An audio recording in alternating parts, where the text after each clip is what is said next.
wacha tukaribishe rais wetu. Karibu sana Ukambani. Ukambani ni Kenya na Kenya ni yako, na this is your home. Na vile vile tunafurahia sana because tuko na Twake Dam na tuko na pia Hat River, kuna kuanga maji Ukambani. Na vile tumeona Hauta General amesema maji iangaliwe sana na kuna lot of pollution. Kwa hivyo tunashukuru sana kwa na hizi maji, wananchi wetu watumia maji, lakini pollution ndio inafanya Ukambani tusiwe na maji. Hatuna plan mzuri ya hiyo, lazima tuangalie mambo ya pollution ya maji Ukambani.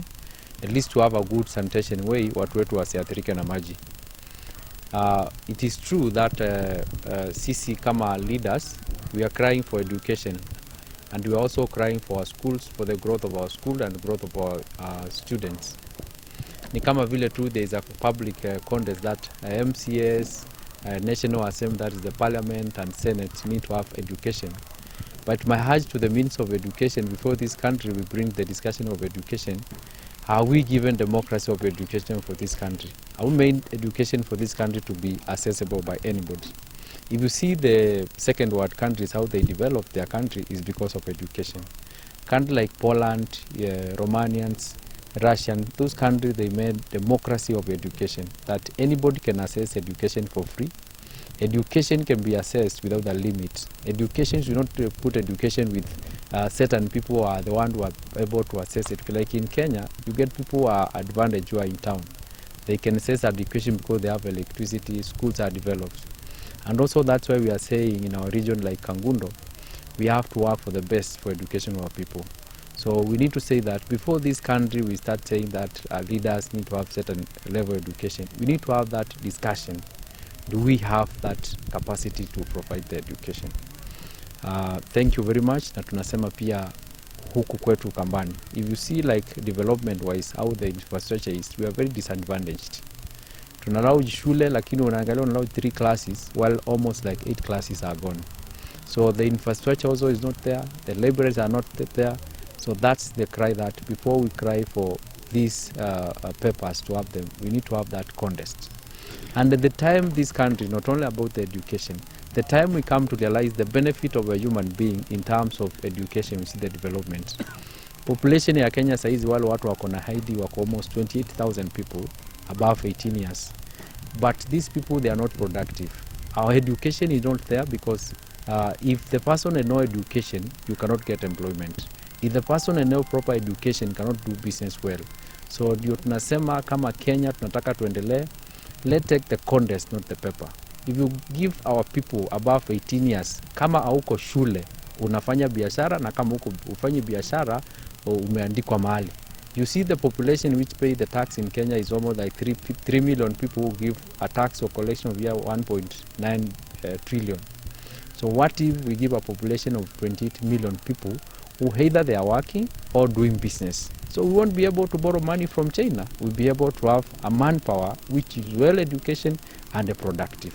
So the policy should be, if you are above 18 years, you should be working, you should be doing business, or you should be in school. Thank you very much. Kamba. We are suffering economically. We are suffering socially. We are suffering environmentally as a region because of their inability to implement that parliamentary report. So naomba serikali kuu na zile counties zinahusika, aswa county ya Nairobi, Kiambu, Kajiado na Machakos, wakae chini na wa implement this report. Hiyo ikitendeka hatuna budi kushukuru serikali. Na sijui ni kwa nini wakati inafika ni maendeleo maendeleo ambayo inapaswa kufanya katika sehemu fulani za nchi, tunaenda polepole. Ikiwa ni sehemu zingine tunaenda haraka haraka. Hiyo, that is discrimination. It's not fair.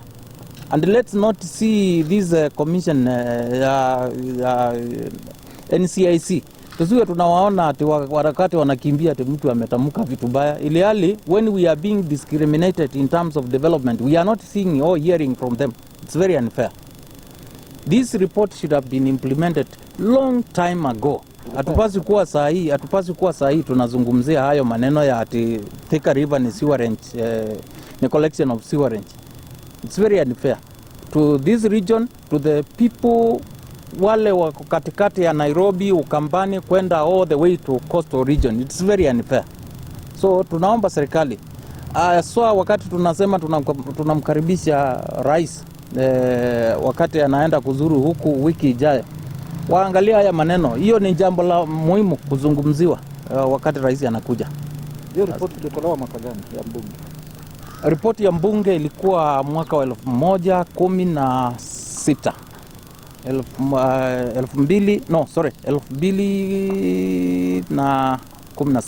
2016. That's when we did that report, which was very comprehensive because we called the experts, we called the Minister of Environment, we called everybody, and it was a very thorough report. Labda hiyo report ikikosa mto hausafishi ama uko vile ulivyo sahihi, kwa sababu kwanza ni chafu inaleta magonjwa inafanya population ikuwe very weak and unproductive. Number 2 ni kwamba the main source ama Thwake River inatoa maji yake huu mto wa ardhi. Kwa hivyo it's like a wastage of money kwa huu multi-billion project ambao tunatengeneza hapa ya Thwake, unless the national government wants to change Thwake dam to an extension of the sewerage collection in Nairobi to that place without telling us as a region. So kuangalia hayo mambo ya afya, watu wapimwe, hiyo maji ipimwe, na hayo mambo yote iko katika ile report ya parliamentary report ambayo tulifanya, because hiyo maji ilienda ikapimwa. Na ujue leo as I sit here, tulikuwa tunalima vitu, watu wana makampuni wanakondisha hapa, wanalima, wakulima wanalima, wanauzia makampuni inapeleka nje.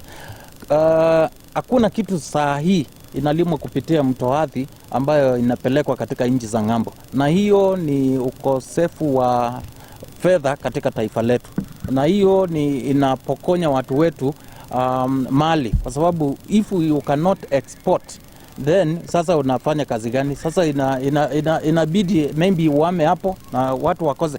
So huu mto ukiwa vile ulivyo saa hii tunakosa sana, kama tunakosa sana in terms of investments, tunakosa in terms of even health, tunakosa in terms of economic. So iko na madhara mengi sana, na naomba serikali iangalia haya maneno as a matter of urgency. Auditor General ni nzuri kwa sababu it's a wake up call to action by the national government. This is a very important project which is anchored as one of the Vision 2030 project. Kwa hivyo ni mradi wa maana sana, na sioni kwamba serikali inaweza kuachilia kwa sababu ya hiyo. Hapana, I think what needs to be done, ile Auditor General report is a wake up call to residents and the national government and a call to action. Thank you.